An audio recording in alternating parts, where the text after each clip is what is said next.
Good Morning San Antonio starts right now. Right now on GMSA, police investigating a shooting that leaves a man in critical condition. What we know about the events leading up to that gunfire.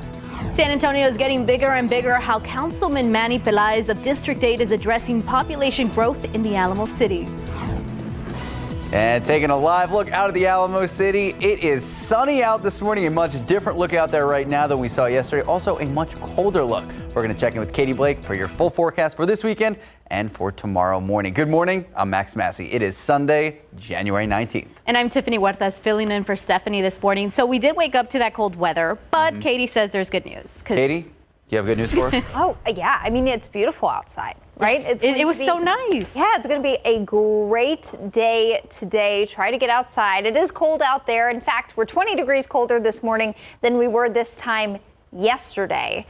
That puts us in the low 40s here in San Antonio right now, 42 degrees. Looks like this should maybe end up being our morning low temperature. A low to mid 30s up in the hill country, 40 degrees in Gonzales right now. So very, very cold out there this morning. We've still got a little bit of a breeze with us. So wind chills here in town are down in the mid 30s.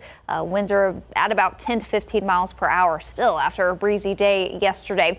This afternoon, winds will be about 5 to 15 miles per hour. We will hold on to a little bit of a breeze through early this afternoon, but I got a lot of sunshine coming your way today, and our high temperatures will be in the upper 50s here in San Antonio, low 60s down to the south of Highway 90. A great day ahead. I'll have your full forecast, including a look at what the holiday tomorrow has in store coming up in just a few minutes. Guys.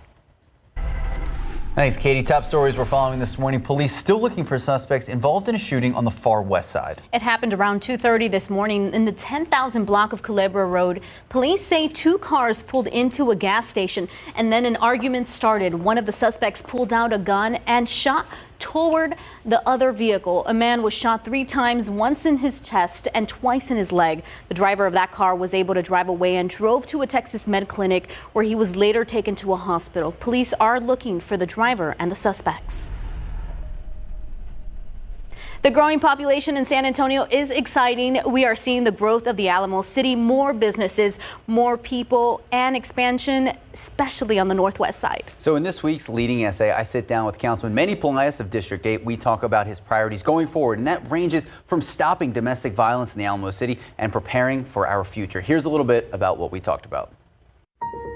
Well, in 2019, we had more than 30 women killed by a member of their household. That's unacceptable. In 2019, that should not be happening. I predict that in 2020, it's going to be just as bad if we do nothing.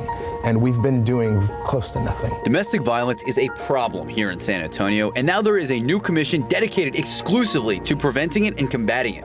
That commission includes judges, churches, schools, and law enforcement. We saw an increase this year in our last budget of about $1 million towards domestic violence program. Another tough issue Councilman Pelaez wants to focus on: gun violence. He started with town hall meetings addressing the problem head on. And so Sheriff Salazar, myself, and Councilwoman Sullivan, we're going to be giving away hundreds of gun locks and to any San Antonian that wants to make their home a little safer.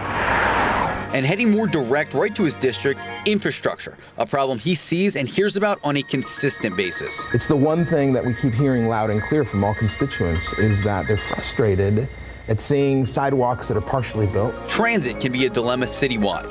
An easy alternative to driving, though, is walking or biking to work, if there's the option. But walking and cycling, there's only as good an option as there are sidewalks and bike lanes, right? And right now, we do know that even though there's about 5,000 miles of sidewalk network in the entire city, right? There's about 1,800 miles of sidewalk network that is called GAP, which is those pieces of sidewalk that don't exist. And, well, that's the equivalent of driving from here to New York. San Antonio continues to grow, and so does the population of the northwest side. So how do we add businesses and grow the economy while preserving our natural resources? I've said no. If I see that what they're doing is stripping trees and really making it less likely that we keep our air clean up there and that we protect the natural qualities and the beauty of the north side. A popular destination in District 8 is the Rim in the La Cantera area. And if you've been apartment shopping near there, you know the starting market rate isn't exactly cheap. Now my office and I are being very intentional about making sure that the projects that are being put together have affordability in mind when they look at there. And you can't forget about UTSA. The university has a goal to expand to over 45,000 students by 2028. And now City Council is focusing on how to keep those graduates here in the Alamo City. But we're hearing from companies like USAA, Ernst & Young, and Toyota's that they're looking to UTSA to pump out, the best of the best so that this workforce can be ready to take on this new economy that San Antonio has in store for them. 2020 has just begun, and there are big goals in mind, especially when it comes to transportation. I think you're going to see 2020 going forward as the decade of innovation when it comes to infrastructure and smart city, artificial intelligence, machine learning, traffic management. All these are things that are going to be a part of the new San Antonio. It's inevitable.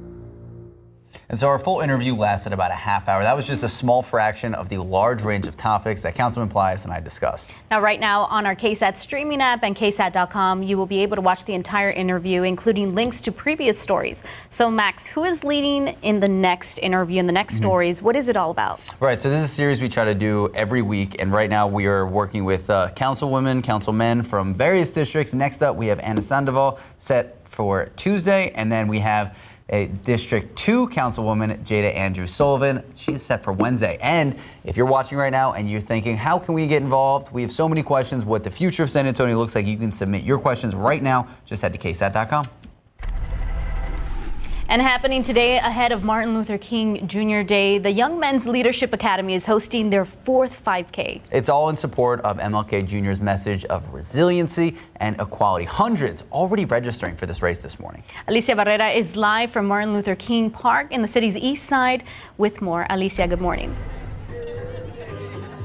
Good morning. Well, yes, this is the 4th year that this 5K is happening, and every year it gets bigger. The goal for this year, 2020, was 1,000 participants, and so good news this morning. They've reached that goal, which means that they've raised at least $10,000 in benefit of the Young Men's Leadership Academy, and that's all through those race fees. And according to the school, these proceeds will benefit student programming. Over there is the starting and finish line. Again, 1,000 participants this morning will be competing. And I wanted to share a quote with you guys. Martin Luther King Jr. once said, "If you can't fly, then run. And if you can't run, then walk. And if you can't walk, then crawl. But whatever you do, you have to keep moving forward too." So this morning, to share more about the message here at Young Men's Leadership Academy, we have the principal, Mr. Derek Brown. Good morning. Good morning. How is it they all keep this message of resilience and equality alive here at Young Men's Leadership Academy? So our school is the first and only all-boys public school. And besides character, discipline, and leadership, what we're really about is equity and access. We've created a high-caliber advanced placement setting, and any boy within Bexar County can attend our school if those are the things that you desire. We know traditionally that inner city schools don't always have the socioeconomic structure to provide a quality education. And right now we're in a tremendous time where that's changing, and we understand that even though the city may not be racially divided, we're still divided by economics. And so our program exists to give students who would not normally have access to a high caliber education, to put them on a pathway that's guaranteed to make them successful through college. Thank you so much. And again, 1,000 participants, y'all reached the goal for this year, correct? We did. We went over our goal. Each year this program has grown, and we're really thankful for all the people who believe in our message and who want to support our students with their dreams of going through college. Thank you so much for taking the time to speak with us this morning. Thank you so much. So again, 1,000, they've met the goal, they've surpassed the goal, so it's good news. The race starts at 9 a.m. and I did speak to some of the parents, and they plan not only to attend, to obviously be here today for this MLK 5K, but also be present tomorrow for that big walk, that historic walk here in San Antonio. Reporting live from the east side, Alicia Barrera, KSAT 12 News. Thank you, Alicia. Now, tomorrow, the biggest Martin Luther King Jr. march again in the entire country is happening right here in San Antonio. Every year, tens of thousands of people walk nearly 3 miles on the city's historic east side, all to take part in this decades-old event. Now, it starts at 10 a.m. at MLK Academy and ends at Pittman Sullivan Park. To learn more about the march, go to sanantonio.gov/MLK. All right, and we're about to check in with Katie in just a little bit. She's going to have your full forecast, what you can expect if you're headed out there.